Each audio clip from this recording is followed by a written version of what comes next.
Hey everyone, in this video I'll finally be reviewing this monstrous chunk of plastic, the Nerf LMTD Destiny 2 Gjallarhorn. I've had this blaster for about a month now and was one of the first few people to get it, but in typical fashion for this channel, I'm one of the last few people to post a review on it. At least you can't say I rushed this review for some clicks. This is a spring-powered, breech-loading, shell-fed blaster that can fire both mega darts and elite darts. For those that don't know, the Gjallarhorn is an exotic rarity rocket launcher from the Destiny franchise. Its unique perk Wolfpack rounds releases small tracking cluster missiles wherever the rocket it fires hits. This makes it great for clearing large groups of enemies, but also dealing tons of damage to bosses.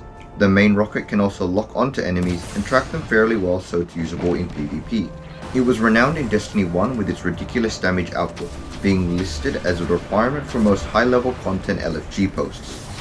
The Gjallarhorn was so prevalent in Destiny's endgame content, Bungie had to sunset it in the Taking King DLC just to diversify the weapons players were using. Due to player outcry, they eventually added a new Gjallarhorn that could meet the current power levels in Destiny's last year of content in the Rise of Iron DLC, and regained its spot as a top tier boss killer, though as it has been out of practice for so long, it did have a few contenders for the throne. Much to the community's disappointment, the Gjallarhorn did not appear in Destiny 2's launch, but it made a return in Destiny 2's 4th year to celebrate Bungie's 30th anniversary, albeit in a slightly more balanced state than it was in the first game. With all that said, it's safe to say the Gjallarhorn is an incredible part of Destiny's history and the perfect choice for a Nerf LMTD blaster. If you're new to the Nerf community or just don't keep up with hobby news that often, you might not know what a Nerf LMTD blaster is. Nerf LMTD is a series of higher-end blasters created by Hasbro that are supposed to be as accurate to the source material they're based off as possible. They are usually replicas of weapons found in popular shows, movies, or video games. They're called limited blasters because they are only available through pre-orders until they aren't, which is the case for at least the first blaster in this line. As of recording this video, Nerf LMTD has created blaster replicas of weapons from franchises such as Star Wars, Aliens, Halo, Star Trek, and League of Legends. The Gjallarhorn is the first and currently only replica from the Destiny franchise. From what I know, the Gjallarhorn is actually the first limited blaster that needed you to meet a certain number of requirements before you could pre-order it. While the other limited blasters were sold on Hasbro Pulse, the Gjallarhorn was sold through Bungie's online store for $185 US, which is around 270 Australian, not including shipping. However, there was an early pre-order period for Destiny players who unlocked the Gjallarhorn in-game before July 7th in 2022 and went from July 7th to July 21st. To even get access to the Gjallarhorn in-game, players had to purchase the Bungie 30th Anniversary DLC pack for Destiny 2, which is around 37 AUD. So in total, I paid around 307 Australian dollars for this thing, and that doesn't even include shipping. After the early pre-order period, pre-orders opened up to everyone regardless if you did the in-game quest or not, though they supposedly had limited stock. I struggle with FOMO pretty hard, so I booted up Destiny 2 on July 6th and completed the quest solo, finishing with just 3 hours to spare. Yep, I soloed an endgame dungeon just so I could buy a Nerf blaster, and I haven't booted up Destiny 2 since. With that lore dump out of the way, let's go over what you get if you sacrifice your money to Bungie and order this thing. You'll receive codes you can redeem for 2 in-game items. One is an emblem to flex on everyone in the lobby that you have a lot of disposable income to waste on toys or will be eating 2-minute noodles for the rest of the month. The other is an in-game ornament for your in-game Gjallarhorn to make it look like the Nerf version. Wolfhand isn't accurate though, 0 out of 10, give me my money back. Moving on to the IRL stuff, we'll cover the most important part of a limited blaster.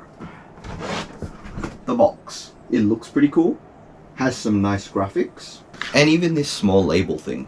I didn't even need to cut this off because unlike the boxes of other limited blasters, it doesn't even have a flap.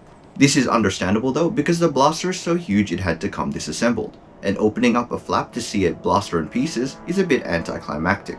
No unboxing footage because I'm an impatient person, and once the blaster is assembled, it cannot be disassembled again. The blaster comes in 4 parts: the main body, the fake exhaust tube, the grip, and the scope.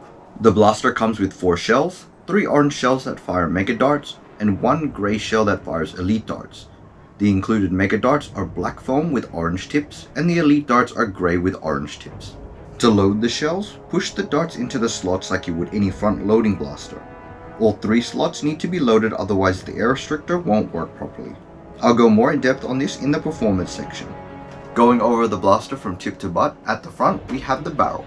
On the bottom there's the foregrip. It is not designed to be removable or adjusted, so you're stuck with this forward facing angle.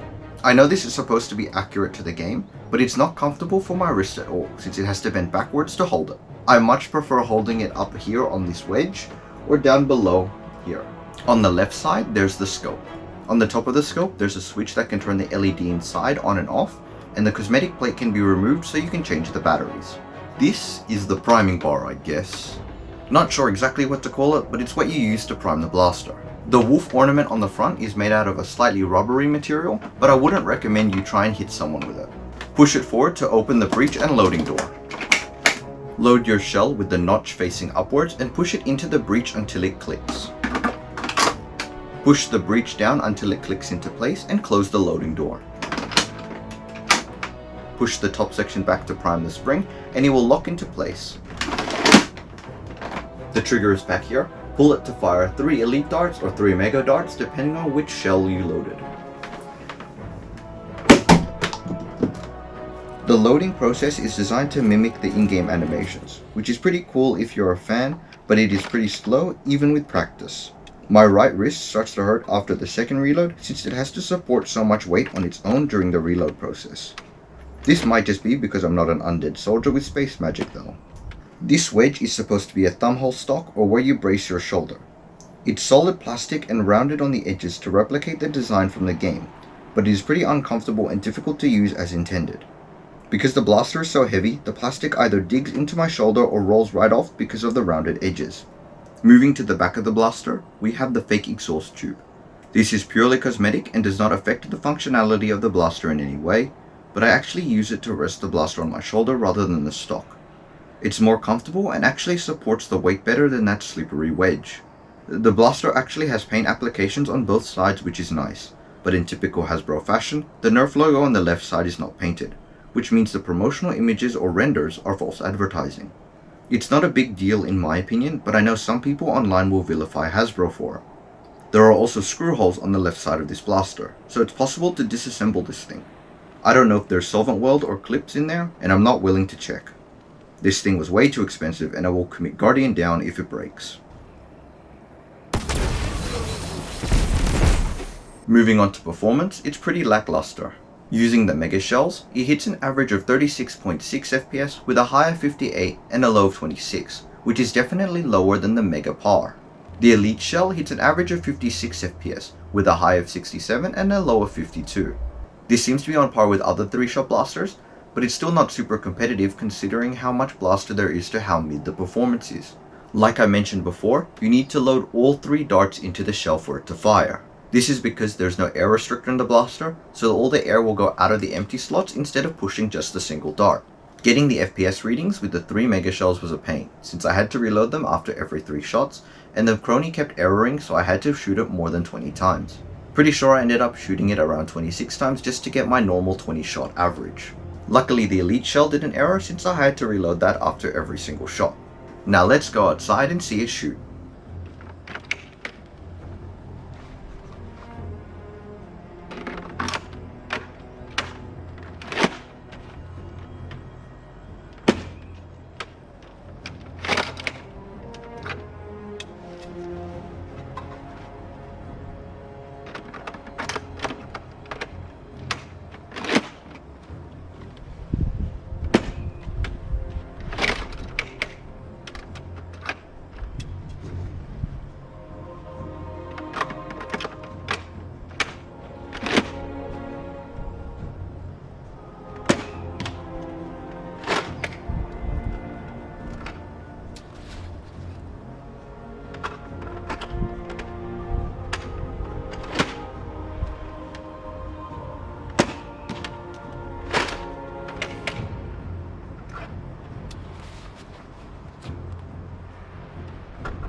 From the firing footage, you can probably tell the performance isn't great. The mega shells move slow and need to be arced quite a bit just to beat the ranges of me weakly throwing a dart.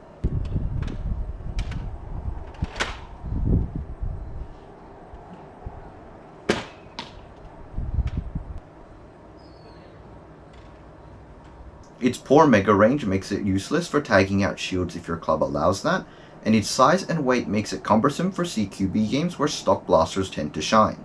Like most other Nerf limited blasters, the Gjallarhorn is clearly designed for collectors, cosplayers, and fans of the franchise. If you like using blasters in competitive environments, this blaster is way too impractical to be used in intense games.